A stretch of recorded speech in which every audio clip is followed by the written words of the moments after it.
우리가 꼽으라면은 로마서 1장 17절일 것입니다. 복음에는 하나님의 의가 나타나서 믿음으로 믿음에 이르게 하나니 기록된 바 오직 의인은 믿음으로 말미암아 살리라 함과 같으니라. 이 성경 구절이 왜 이렇게 로마서에게 중요한 성경 구절인가? 로마서 1장 17절에 하나님의 의가 뭐냐 하는 거죠. 바로 하나님의 의가 그리스도를 말하는 거죠. 그런데 우리는 믿음에서 그리스도를 믿는 믿음으로 거기에서 하나님의 의가 나타난다 그랬어요. 그래서 우리가 15세기부터 17세기까지 중세의 종교개혁 시대를 우리가 살아왔어요. 그때 이 복음이 증거되고 복음이 전파되면서 이제 로마가 어떤 교권과 교황, 황제 정치를 하면서 정치적인 많은 그런 알력을 받게 되고 교회는 바닥에서 전도가 되고 또 기독교인의 숫자가 자꾸 늘어나니까 이렇게 이제 정치 지도자들은 일단 사람의 자격의 표가 필요한 거잖아요. 기독교인들이 좋아서가 아니라 기독교인들의 도움을 받아야만이 정치할 수가 있고 황제라든지 교황이 될 수 있기 때문에 기독교인의 도움이 절실히 필요했던 거예요. 그래서 이 정치 지도자들이 기독교를 이용해 먹고 기독교인이 아닌 사람이 기독교 신앙을 빙자해서 많은 이런 국가를 건설하고 토목공사를 하고 큰 이런 체육관이라든지 콜로세움을 짓고 이런 일에 기독교인들을 동원하게 됐던 거예요. 그래서 세금도 내야 되지요. 세금 가지고 모자라니까 기독교인들에게 제일 필요한 게 뭐예요? 헌금. 교회에 나오는 헌금을 어떻게 하면 우리 정치에 이용할 수 있을까? 이렇게 해서 큰 건물을 지을 때 국가 재정이 없잖아요. 기독교인에게 도움을 구해야 되니까 헌금이 필요하단 말이에요. 그때 여러분이 잘 아는 대로 말도 안 되는 면죄부 같은 거, 또 천국 가는 표 같은 거, 이런 거, 이 표가 있어야지 천국에 갈 수 있다. 또 후손들이 하나님 안 믿고 죽었더라도 또 조상이 하나님 안 믿고 죽었더라도 헌금해서 돈을 많이 내서 연옥에 가 있던 사람을 천국으로 가게 할 수가 있다. 할아버지, 청조할아버지, 고조할아버지 다 구원받게 해야 되지 않느냐. 이렇게 정치가 교회를 이용하게 됐던 거예요. 그런데 백성들은 좋든 싫든 선택의 여지가 없어요. 나라에 힘 있는 사람이 그렇게 밀어붙이면요, 백성들은 힘이 없기 때문에 따를 수밖에 없었던 거예요. 여러분, 콘스탄티누스가 주 313년에 기독교를 국교로 인정했잖아요. 그가 역사에 보면 신앙인이 아니에요. 그 사람은 불신자예요. 기독교인의 도움을 받기 위해서 황제와 교황과의 갈등을 통해서 기독교 편에 서서 기독교인의 지지를 받으려고 한 거예요. 여러분, 기독교를 국교로 인정하면 신앙에 도움될 것 같지만 결코 도움되지 않아요. 오히려 핍박시대에 어려움과 문제를 통해서 오히려 더 정치적 개입이 없이 순수한 복음운동을 할 수 있는 것이 기독교 국교되기 전 상황이었어요. 기독교가 국교가 되면서 종교로 전락을 하게 되는 거죠. 그래서 기독교를 국교로 인정하면서 기독교가 국교로 인정되면서 교회는 몰락하게 되는 거예요. 핍박이 없고 정치가 교회를 도와주지도 못하면서 교회를 파괴하게 되고 교회 질서를 무너뜨리게 된 거예요. 여러분, 우리가 국가가 인정해 줘야지 기독교가 잘 되는 거 아니에요. 정말 하나님의 말씀 붙잡고 말씀 속에 살아가야 되는 거란 말이에요. 그래서 그렇게 변질되고 타락된 생활을 천년 기간을 동안을 계속해서 기독교는 종교 속에 흘러가게 된 거란 말이에요. 그러니까 그 속에서 나타난 인물이 누구냐? 로마서 1장 17절을 붙들고 나타난 사람. 복음에는 하나님의 의가 나타나서 믿음으로 믿음에 이르하니 오직 의인은 믿음으로 말미암아 살리라. 이 종교 개혁자들이 복음을 붙잡고 살자, 하나님을 붙잡고 살자, 성경을 붙잡고 살자, 말씀 속에 들어가자. 처음에 슬로건이 뭐요? 말씀으로 돌아가자. 이게 종교 개혁자들의 표였어요. 그러면은 말씀으로 돌아가려고 하면은 어떻게 해야 되겠는가? 우리가 지금까지 교회의 성경책의 사본이 제일 먼저 가지고 있는 사본이 라틴어 성경, 지금 가지고 있는 성경들의 원본이 사본들이 3세기, 4세기경에 있었던 라틴어 사본을 지금 가지고 있어요. 그런데 그 라틴어 그 사본을 보지 못하게 하고, 여러분 지금도 우리 나이 드신 세대들은 글 모르는 사람이 많아요. 옛날에 라틴어를 아는 사람이 얼마나 있겠습니까? 로마의 특별한 사람이 아니면은 라틴어를 아는 사람이 없어요. 그래서 사제들도 성경을 보지 못하도록 성경을 보관을 해놨어요. 큰 미러 속에 보관해놓고 성경 끝에다가 독약을 발라가지고 성경 읽을 때 이렇게 침 바르고 넘길 때 그거 먹고 바로 직사하도록 만들어놨어요. 그 정도로 성경을 밀실에다 감춰놓고 성경 보면 안 된다.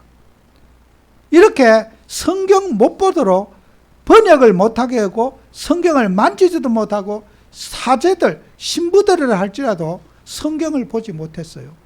그런 암흑기의 시대를 우리가 1000년을 살아왔단 말이에요. 그때 나타난 사람이 누굽니까? 루터, 종교개혁, 하나님의 말씀으로대로 돌아가자. 그래서 그가 제일 먼저 한 것이 성경 번역 사업을 했어요. 칼빈이 나이 23살에 고린도 전서를 번역을 했어요. 그걸 독일어로 최초로 번역했어요. 성경 번역해서 성경 보게 해야 되겠구나, 말씀 보게 해야 되겠구나. 그랬더니 성경들이 어떻게 해요? 말씀을 보니까요, 정말 우리가 살아왔다, 예수 믿는다고 했는데 기가 막힌 신앙생활을 했죠. 로마의 교권들이 종교개혁자들 가만히 놔뒀겠습니까?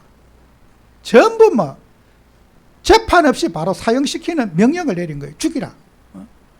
그래서 그들은 토굴 속에 숨어서, 지하에 숨어서 성경 번역 사업을 시작해서 성경을 보게 가르쳤던 거예요. 우리나라에도 1960년대까지는 우리 이 천주교가요, 성경 못 봤어요. 그래서 천주교 가면요, 지금도 마리아 그 동상 갖다 놓고 그 앞에 거리 가면서 기도하잖아요. 부채한테 그리는 거나 그 마리아 동상 앞에 그리는 거나 뭔 차이가 있겠어요? 우리 한국에도 성도들이, 신도들이 성경을 본 역사가 얼마 되지 않아요. 또 우리 기독교도 마찬가지요. 성경 보지 않고 기도원 신앙, 기도하면 된다, 누구한테 기도하는 줄도 모르고 열심히 살았어요. 그게 우리가 성경을 놓치고 살아오던 시대들의 암흑 생활을 그렇게 해왔던 거예요. 저는 우리 방송에 보면요, 그 야당 대표가 단식 투쟁을 한다고 하는데 지금 며칠 됐는데 얼굴이 때깔이 엄청 좋아요. 정말 제가 욕해서 죄송하지만 정말 저 새끼 저거 완전 가짜네. 제가 욕이 나와요. 여러분 금식 안 해봤습니까? 금식 해보면 어떤지 압니까? 한 끼 굶으면요, 입에 힘이 없어요. 두 끼 굶으면 배가 아프고 온몸에 힘이 쫙 빠져요. 세 끼 굶으면요, 말하기가 싫어요. 이틀 지나고 3일 지나잖아, 걸음도 어두워져요. 바람 소리도 힘겨워요. 그게 금식이에요. 근데 데모하러도 가고 마이크 잡고 연설도 하고 출퇴근 금식을 한대요. 낮에는 이제 앞에 앉았고, 밤에는 들어가서 이제 자고, 안 보는 데서 먹는지 뭘 하는지 알 수가 없죠. 그죠? 밥을 굶은 사람은 절대로 그렇게 나대면서 마이크 잡고 연설할 수가 없어요. 그 안 굶어 본 사람 말이에요. 제 말이 안 믿어지면요, 딱 이틀만 오늘부터 한번 밥 굶어 보세요. 어떤 정세가 오는지. 그거는 1000% 거짓말하고 있는 거예요. 그 속이고 있는 거예요. 그거. 그 음식 안 해본 사람이에요. 제가 그걸 충분히 느껴본 사람이에요. 어린 학생 때 교회 가서 학교 다니면서 금식하고 공부하고 기도하고 제가 충분히 느껴본 사람이라, 그거는 1000% 거짓말쟁이에요. 그거는 사기치는 거예요. 그거요. 그 밥 굶은 사람이 그렇게 팅팅하게 돌아다니지 않아요. 밥 굶으면요, 얼굴이 패시하고 물기도 없고 윤기도 없고 그래요. 한번 굶어 보세요. 그래. 밥을 안 먹었는데도 그렇게 얼굴이 쌩쌩한지. 절대로 그럴 수 없어요. 사람이 몸에 수분이요, 70~80%가 수분이래요. 물을 안 먹고 밥을 안 먹으면요, 수분이 빠져갖고 몸이 살쑥해져요. 바로 그냥 사람이 이렇게 몸이 헬쑥해져요. 까칠해져요. 그게 금식한 얼굴이 아닙니다. 단식한 얼굴이 아니에요. 그 말로는 단식투쟁이라고 나왔어요. 단식이란 말은 물도 안 먹는 걸 단식이라 그래요. 싹 다 끊는 거. 밥도 안 먹고 아무것도 안 먹는 거. 그걸 단식이라 그래요. 단식투쟁하는 사람은 절대로 그런 얼굴이 있을 수가 없어요. 그건 안 해본 사람이 하는 소리예요. 우리가 신앙생활 하면서요, 정말 많은 사람들이 복음을 모르고 복음을 흉내내는 사람 많이 있다는 거예요. 그래서 우리가 하나님 자녀가 사람의 의가 뭔지를 깨달아야 돼요. 사람이 자기 나름대로 인간은 이렇게 살아야 된다고 하는 기준인과 철학이 있어요. 그 자기만의 율법을 갖고 있던 거예요. 사람은 열이면 열다 나의 율법을 갖고 있어요. 같지 않아요. 그래서 사람이 살아가면 어떻게 해요? 서로 갈등하고 충돌하는 것은 서로의 가치관에 율법끼리 부딪혀서 서로 힘든 거예요. 마음이 상하는 거예요. 율법끼리 부딪혀서 서로의 주장과 가치관이 충돌해서 서로 갈등하고 싸우는 거란 말이에요. 여러분도 모르게 내가 가지고 있는 바탕이 있단 말이에요. 율법. 여러분이 못 느끼는 나의 율법이 있어요. 여러분이 이 시간에 남의 율법은 볼 것도 없고 나는 어떤 율법을 갖고 있는가, 이것부터 찾아내셔야 돼요.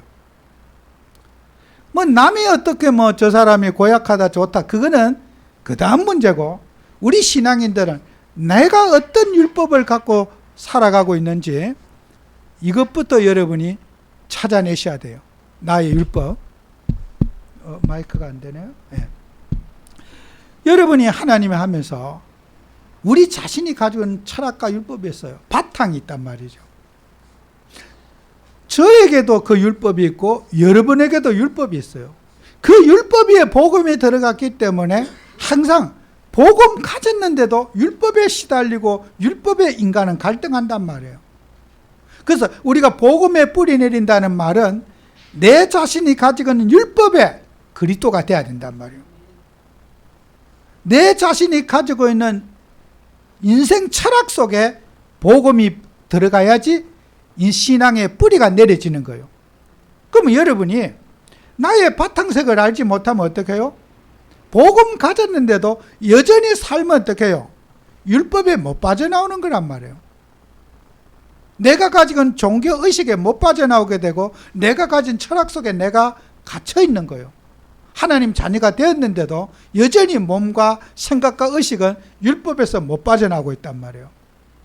그러면 내 자신이 어떤 율법에 빠지느냐? 저는 저 자신의 율법을 알고 있어요. 내가 힘들어하는 거, 인간관계에 마음에 거슬리고 힘들어하는 거. 제가 살아온 배경이 다 다르잖아요. 우리 같은 동료끼리 살아오면서도 내가 그 자리에 있으면서도 내가 그 자리에 들어가면 상대방이 나를 불편해 여기고 분위기 다 깨버리는 거예요. 그 저는 되도록이면 어떤 화목하고 이런 자리에 내가 가야 될 때 안 가야 될 때를 제 스스로요. 괜히 내가 가가지고 분위기 다 깨어낼 수가 있어요. 내 얼굴 쳐다보면 밥맛. 에이, 그냥 웃고 즐기고 재밌게 놀다가 분위기 다 깼다고. 그래서 내가 되도록이면 바쁘다는 핑계 가지고 분위기 깨고 싶지 않아서 집에 와요. 네.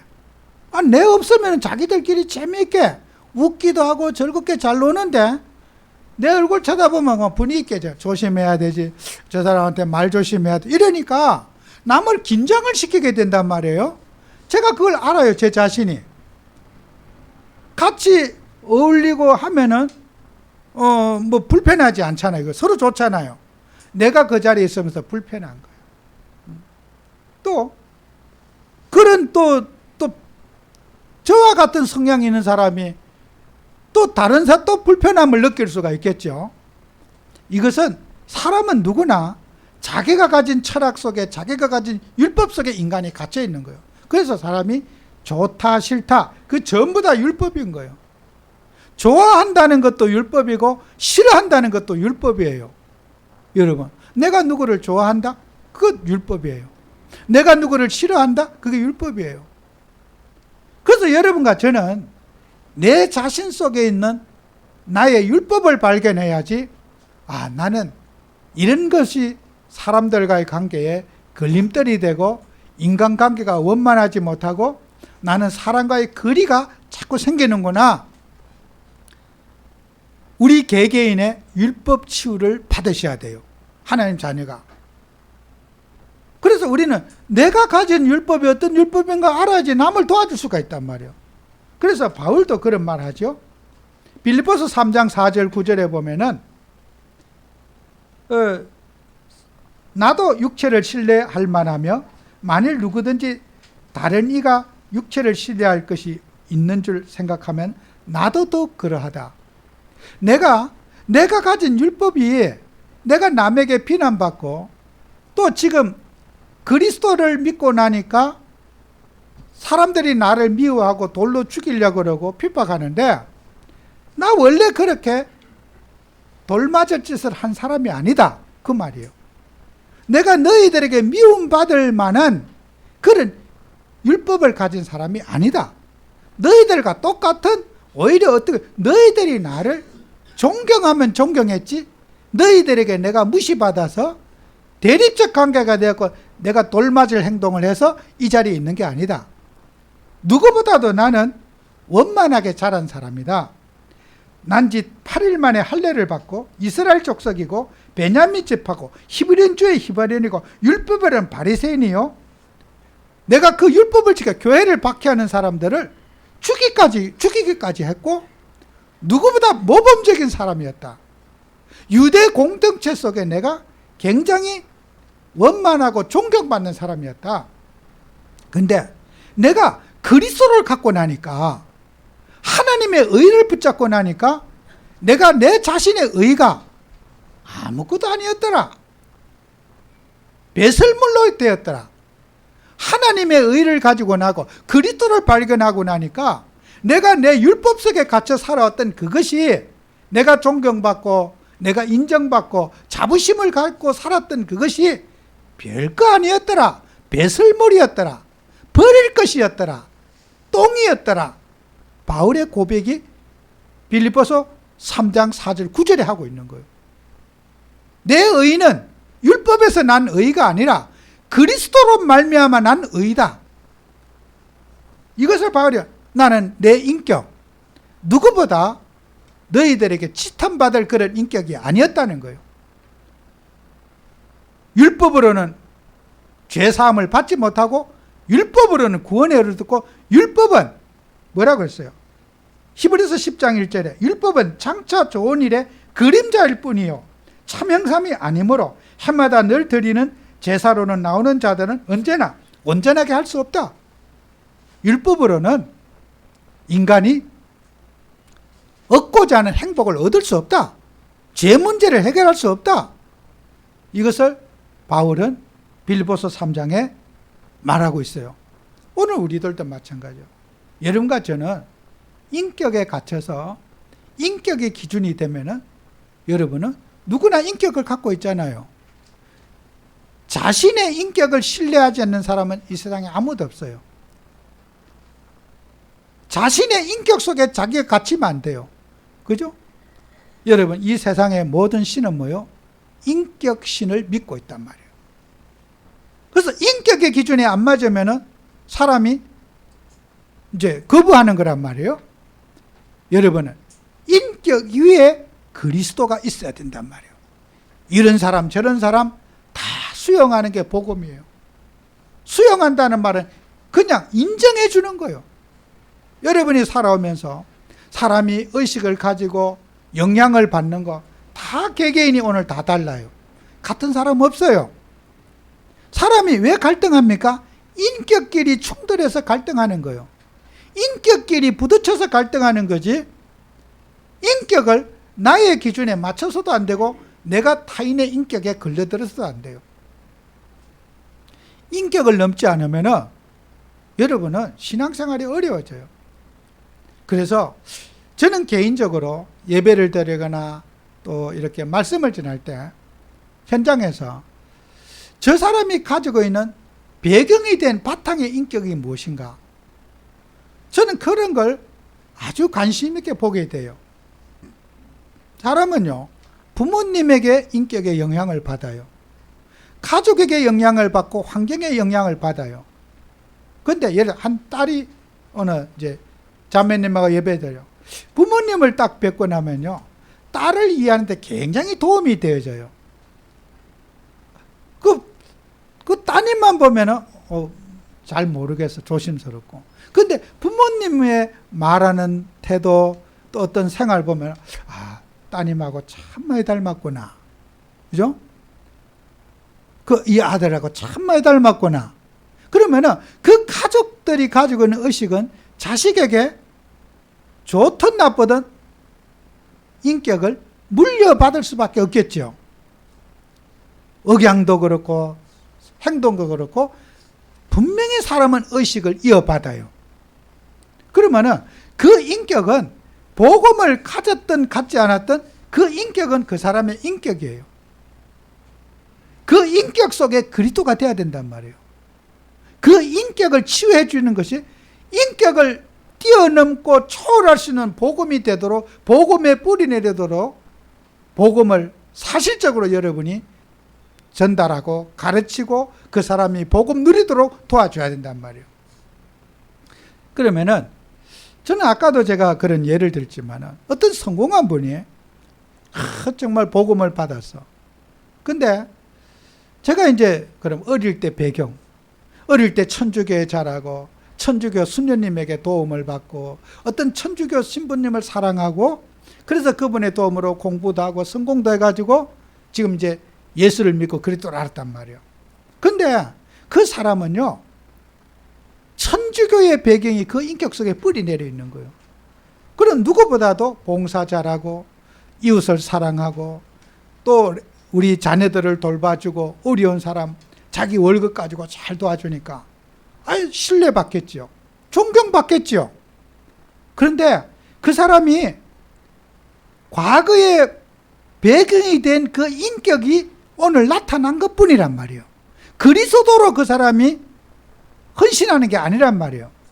그러면 그 사람이 봉사 잘하고 헌금 많이 하고 막 장학금도 주고 막 하니까 저 사람처럼 돼야 되겠다. 저 사람 훌륭한 사람이다. 사람들은 그렇게 봤을 수 있겠지요. 그런데요, 반드시 과거의 인격을 그리스도로 뛰어넘지 못하게 하면은 그 사람은 신앙이 무너지게 돼 있어요. 그래서 존경받던 사람, 헌신 많이 하던 사람 교회에서 시험 드는 거예요. 왜요? 살다 보니까 내가 이렇게 헌신하고 봉사하는데 왜 교회가 왜 이러냐는 거예요. 왜 저분이 저렇게 하느냐는 거예요. 그래서 인격에 걸려들어서 그 사람이 낙심하게 되고 교회를 떠나게 된단 말이에요. 그래서 여러분은 정말 우리가 복음에 뿌리 내리도록 하나님의 의를 인격 위에 심어야 된단 말이에요. 사람의 의가 아닌 하나님의 의인 그리스도를 사람의 영혼 속에 심어야 되는 거예요. 여러분은 자나깨나 그리스도를 전달하고 그리스도를 말할 수 있는 신앙인이 돼야 된다는 거예요.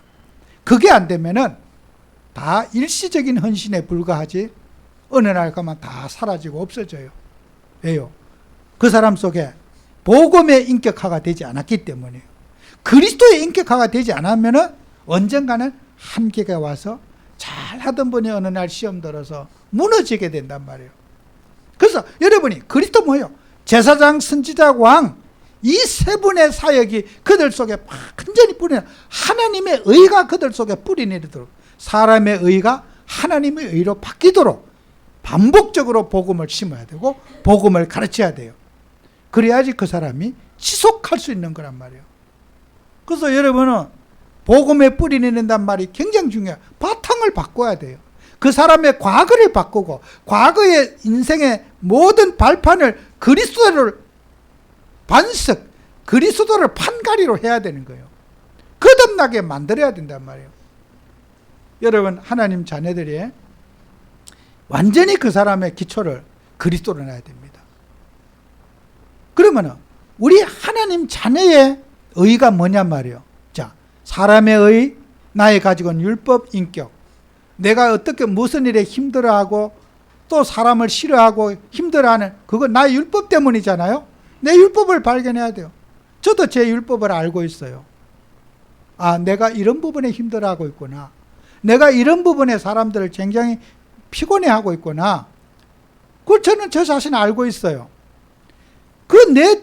내 자신이 가지고 있는 그 율법 속에 항상 그리스도의 언약, 하나님의 의를 붙잡고요. 또 마지막으로 봐요. 그 하나님의 의를 붙잡은 우리는요, 하나님 자녀의 의를 또 붙잡아요. 하나님 자녀의 의가 뭡니까? 신분. 나는 하나님의 자녀라고 하는 신분을 다 가슴 속에 붙잡아야 돼요. 이런 일 저런 일 다 했어도 하나님의 자녀는 반드시 승리한다. 내 기준에 맞든 안 맞든 누가 무슨 일해도 하나님 자녀는 하나님이 책임져 주신다.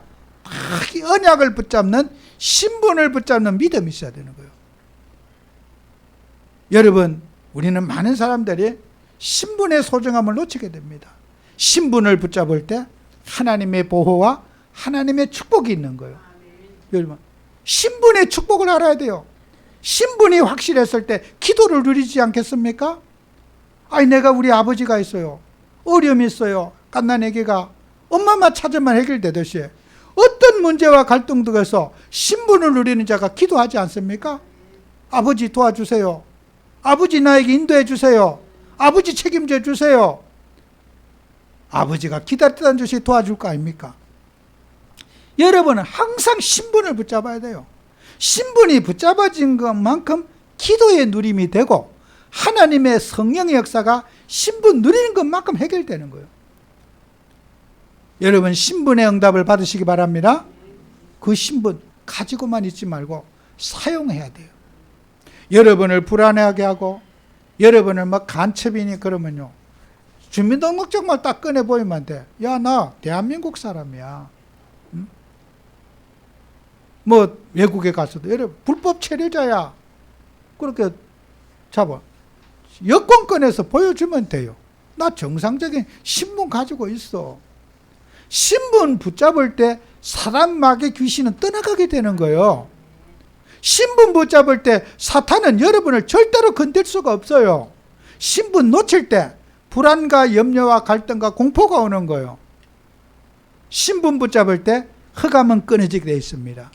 신분 놓친 기도는 하나님이 듣지 않아요. 신분 붙잡고 기도할 때 여러분이 응답받는 기도 누릴 수 있는 거예요.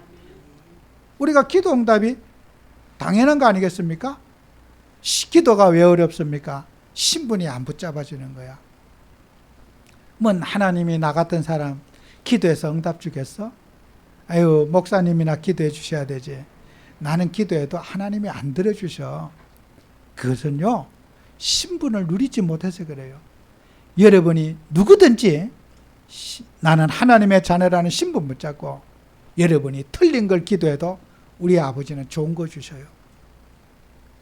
무엇든지 부르짖으면 하나님이 여러분에게 응답 주시는 하나님이라는 거예요. 그게 신분이요. 신분만 있습니까? 권세도 있어요. 신분은. 사단 마귀의 모든 마태복음 16장 28장 16절 20절 뭐 하늘과 땅의 모든 권세를 내가 내게 줬다 그랬어요. 여러분 권세는요 사용할 때 있는 거예요. 제가 이게 우리 윤석열 대통령이 그 전용 비행기가 있어요. 전용 비행기가 있는데 막 이번 주에도 외국에 갔다 왔는데 말만 지시만 하면요 비행기 기름 넣어가지고 딱 대절해요. 그래서 막 하여튼 많이 다니는 것 같아요. 어느 나라든지. 아이고 저 세금 많이 들 텐데 기름값 많이 들 텐데 참 돈 많이 쓰겠네. 어느 역대 대통령보다 좀 많이 다니는 편이래요. 해외를. 근데요 그게 대통령이라는 그 자리에 그 모든 대통령의 자리에 비행기 공짜로 다 어디든지 말만 하면 다 태워다 주게 돼 있어요. 대통령은 비행기 기름값 안 내요. 표 안 끊어도 돼. 그냥 말만 나 오늘 미국 가 그러면 다 준비해 주게 됐어. 그게 권세라. 그 억울하면 너도 당신도 대통령 하면 돼. 그래 대통령 하고 싶어 하는 거야. 대통령의 권세가 진짜 이거요. 일반 사람이 가진 권세하고는 이건 비교도 안 돼. 그냥 말만 하면은 그냥 이의 없이 딱 비행기 대절해놔요. 그리고 대통령이 타는 건 아무도 안 타. 항상 대통령이 움직일 것을 비행기를 1년 내에 한 번도 안 써도 그 다른 사람이 못 타도록 딱 세워놔. 비행기 조종사도 항상 기다리고 있어.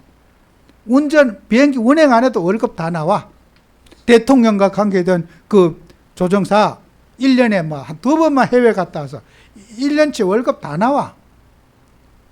그게 대통령과 관계된 모든 사람 다 복을 받아. 그냥 조종사도 복을 받고 막 기내에 일하는 스튜디오서 거기 취직하면요 1년에 한두 번만 가고도 그냥 월급 꼬박꼬박 다 나오고 막 망구 땡이요. 여러분이 누구요? 하나님 자녀요. 우리에게 모든 필요할 일용할 양식 하나님이 다 준비해 놨어. 하나님의 권세를 누리면 다 사용하고 내가 하나님처럼 누릴 수 있도록 하나님이 다 나의 배경이 되어 주시는데 쫄아가지고 아이고 돈 많이 들 텐데 옛날 생각해갖고 기름은 누가 되냐 비행기 표 끊는 걱정하고 그렇게 하면요 그거 바보요. 여러분 과거에 우리가 마귀의 종로를 할 때 시들리고 깨지고 맨날 억압받고 살던 거 다 과거 내려놔야 돼요. 그리스도로 하나님의 자녀의 신분 권세 누려야 돼요.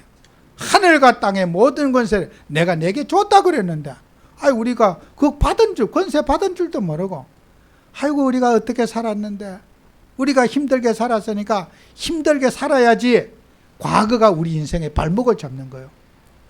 우리는 자녀의 신분 붙잡고 권세 사용하는 축복 누려야 돼요. 그죠? 어떤 사람 목사님 비행기 타면 돼요. 그럼 목사님 비행기 타면 안 됩니까? 해외 가면 안 됩니까? 목사님이 비행기를 타요. 목사님은 비행기 타면 안 됩니까? 글쎄요. 목사님들은 맨날 찌들리게 비행기도 안 타고 고무신 신고 왔다 갔다 하고 그래야 돼요. 저기 한복 두루마리 같은 거 입고 설설 붙이면서 성도님 하면서 이렇게 막 말도 길게 빼고 그래 살아야 되는 줄 알아요. 도인처럼. 그런 사람 많아요. 목사님이 목사님은 뭐 어떤데요? 그래요. 목사님 너무 파격적이시네. 목사님도 신분 누려야 돼. 옛날 사람이에요. 목사님은 걸음도 천천히 걸어야 돼. 빨리 걸으면 안 돼. 다 느긋하게 걷고 앉을 때도 점잖하게 앉고 그래야 돼요. 그냥 목사님 팍 주저앉고 저처럼 빨리빨리 걸으면 이건 체신 없는 목사라. 그러면 목사가 왜 저렇게 걸어 이제 나오는 거야. 목사가 빨리 걸으면 안 돼요? 목사 천천히 앉았고 지금 요즘 사람은 속 터져 죽어요. 말도 빨리 하면 안 돼요. 천천히 자매님 이렇게 천천히 이렇게 해야 돼요. 그러니까 천천히 그렇게 근데 요즘 사람은 그렇게 하면 다 징그러 도망가 버려요. 이 바쁜 시대야. 말도 간단 명료하게 해야 되잖아요. 여러분이요, 복음 가진 하나님 자녀가 과거를 뛰어넘어야 돼요. 하나님의 자녀의 신분 권세 누려서 과거의 예틀을 깨버리지 못하면 세계복음은 못하는 거예요. 정말 우리는요, 자, 결론입니다. 나의 율법을 발견해야 돼요. 나의 의.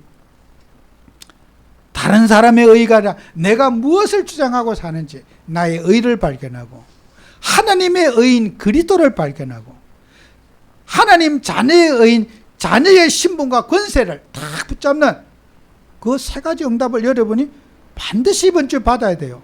마치겠습니다. 기도합니다. 주님, 우리 사랑하는 성도들에게 축복하셔서 정말 내 자신도 모르는 나의 인생의 배경과 나의 인생의 의를 발견하고 그리스도로 치유받을 수 있도록 축복해 주시며, 하나님 자녀에게 주신 의 신분과 권세 붙잡고 영적인 생활에 승리하는 증인들이 되게 해 주옵소서. 예수님 이름으로 기도합니다. 아멘.